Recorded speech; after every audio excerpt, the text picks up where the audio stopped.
आज दूसरा दिन है और हम आज एक ब्लॉग बना रहे हैं जिसमें कि पहला था एक जिसमें नशा मुक्ति अभियान संत रामपाल जी महाराज जी द्वारा चलाया जा रहा है, जो करोड़ों लोगों के जो उजड़े परिवार थे उनको नशा मुक्त कर दिया है और उन्हें समाज में जीने का एक हक दिया है। और संत रामपाल जी महाराज जी के नशा मुक्त अभियान से करोड़ों जो परिवार थे आज खुशहाल जिंदगी जी रहे हैं। आज दूसरा दिन था, फिर हमने जब सर्च किया संत रामपाल जी महाराज जी को तो हमें यूट्यूब पर एक चैनल और मिला जो संत रामपाल जी महाराज जी के नाम से है। और जस्ट हमने जो आज वीडियो अपलोड हुई और उस वीडियो को देखा, हमने बहुत सारी पुरानी वीडियो भी देखी, लेकिन जो आज का चर्चा का विषय बनी हुई है वो ये बनी हुई है कि संत रामपाल जी महाराज जी ने एक बार पहले भी सभी शंकराचार्यों को न्योता दिया था, निवेदन किया था कि भाई आपका ज्ञान सही है तो आप बताइए, मेरा ज्ञान सही है तो मैं बताऊंगा, और जो सही होगा मिल करके जनता को एक राह बताएंगे जिससे लोगों को मोक्ष प्राप्त हो सके। क्योंकि सभी लोगों का एक ही उद्देश्य है, मोक्ष प्राप्ति, यानी 84 लाख योनियों से छुटकारा और उस लोक में जाना जहाँ पर न तो मृत्यु है न बुढ़ापा है, वहाँ सारी चीजें व्यवस्थाएं, तो वहाँ कर्म का बंधन नहीं है। तो चारों शंकराचार्यों समेत सभी हिंदू धर्म गुरुओं को संत रामपाल जी महाराज जी का डिबेट के लिए दोबारा निवेदन कर दिया गया। अब संत रामपाल जी महाराज जी ने जब निवेदन कर दिया है और उसके बाद दोबारा भी अनुरोध कर रहे हैं कि भाई जो ज्ञान है वो समाज के प्रति बताना चाहिए। और संत रामपाल जी महाराज जी का जो सबसे बढ़िया चीज लगी वो ये लगी कि आम जनमानस से वहाँ किसी तरह का वीआईपी ट्रीटमेंट नहीं है, आम जनमानस से अच्छे से मिलते हैं, बात करते हैं और एक अपनापन सा वहाँ महसूस होता है।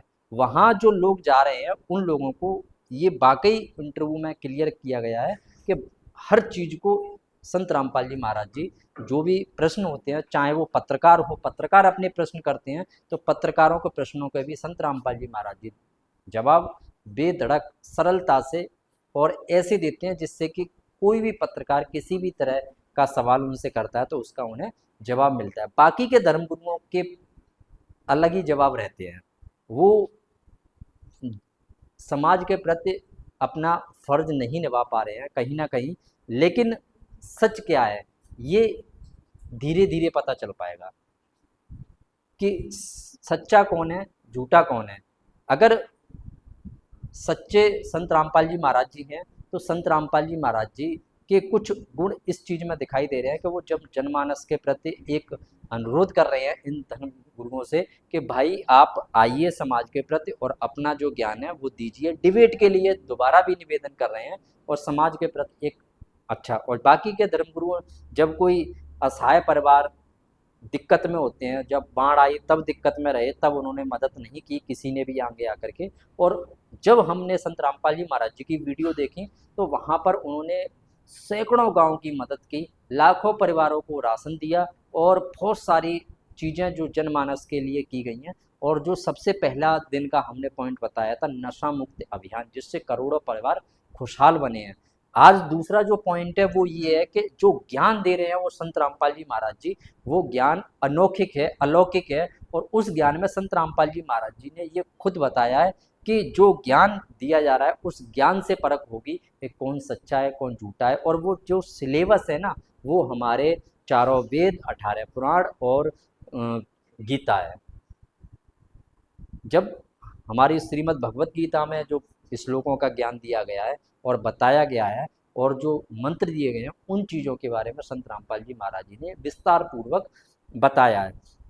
एक बार कुछ झलक संत रामपाल जी महाराज जी की जो ये पत्रकार महोदय से बातचीत हो रही है इसकी एक दिखाएंगे और इसका डिस्क्रिप्शन लिंक आपको हम बायो में भी दे देंगे। इस वीडियो को आप अवश्य जा करके देखें।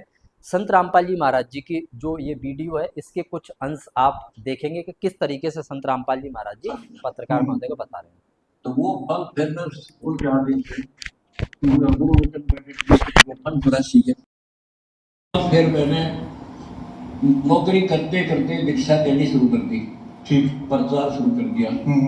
प्रचार इतना बढ़ गया कि दोनों काम नहीं हो सकते थे। अच्छा, एक रास्ता चुनना था मुझे, एक भगवान का, एक गृहस्थी वाला था, दो बच्चे, 4 बच्चे थे, 2 बेटे 2 बेटी, और वो अभी बीच में बाहर में ही थे। दो की शादी की थी, दो पढ़ रहे थे।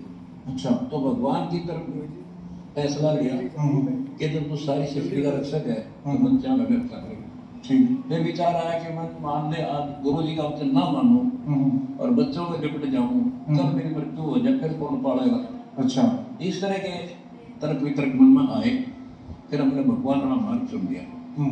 उस परम पिता की गुरुदेव की शक्ति से, उनके आशीर्वाद से आज वो बच्चे भी एक नंबर में और मैं भी आप में मेरा मैं वो अच्छा।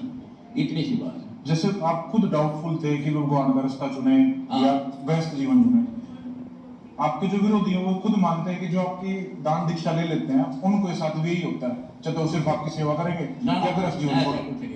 कमाल है, मत भक्ति करो था, नौकरी करो था। पर आपने तो आखिर में एक रास्ता उसका चुना। आदेश हुआ ना, फिर भक्ति को सेवा कर, प्रचार कर। तो मतलब एक ने तो एक भगत से पर कुर्बानी दी, देश आजाद हुआ, सारे थोड़े कर गए। अच्छा। कोई बात करेगा तो मतलब जो आपके भगत है वो दोनों तरफ जा सकते हैं। नहीं, इधर जा रहा है, तुम तो भक्ति करनी है, पर सेवा करनी है बस। अच्छा। अपना काम करो, राम बैठो, नाम उठत नाम बैठो, नाम सोच जागले, नाम फते नाम पे नाम सिद्धि पाए।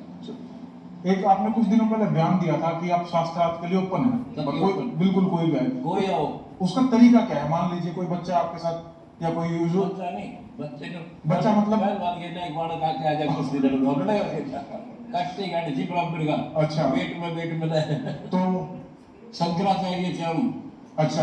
जो उनके अलावा कोई और? इतने बड़े बैठे हैं जिनके पास चेले बुका रखे प्रेमानंद जैसे। अच्छा। कोई आओ मेरे साथ, अनुरुद्ध आचार्य और ये अच्छा, इनमें से कोई भी आए कोई आओ। तो उसका तरीका क्या तरीका होगा? ये होगा, जन्नत को करा जाएगा। अच्छा।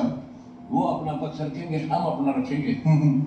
मेरा तो क्या मैं बताऊंगा, हाँ। वो अपना बताते रहेंगे, बीच में तर्क सूत्र नहीं होगा। अच्छा। अच्छा। फैसला जनता करेगी।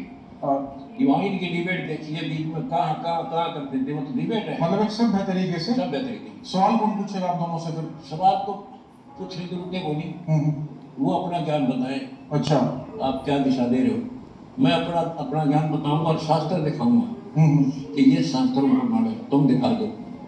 अच्छा। और फिर देखो संविधान है, एक वकील कहता है इस दोष पर ये धारा लगेगी, दूसरा कहता है ये लगेगी, फैसला संविधान करेगा। अच्छा। हमारा संविधान गीता वेद पुराण ठीक।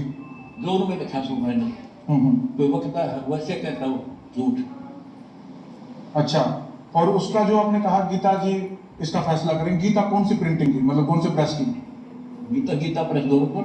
अच्छा, उसको आप आधार मानेंगे? सारे मान रहे हैं, मैं मानूंगा। अच्छा। तुम मानते हो उसको ले जाएंगे, कुछ वो मानते हो जिसने। जैसा कि पत्रकार महोदय आप जी ने संतों के साथ डिबेट का प्रश्न किया है, उसके लिए मैं सभी हिंदू धर्म के धर्म गुरुओं से एक प्रश्न पूछता हूँ, कौन ब्रह्मा का पिता है, कौन विष्णु की माँ, और शंकर का दादा कौन है, हमको दे बता। इनको ना पता होना पार्टी ने यहाँ पे बताया आप लोगों से है पहले भी संत और वो डिबेट के लिए क्लियर है जो पॉइंट है।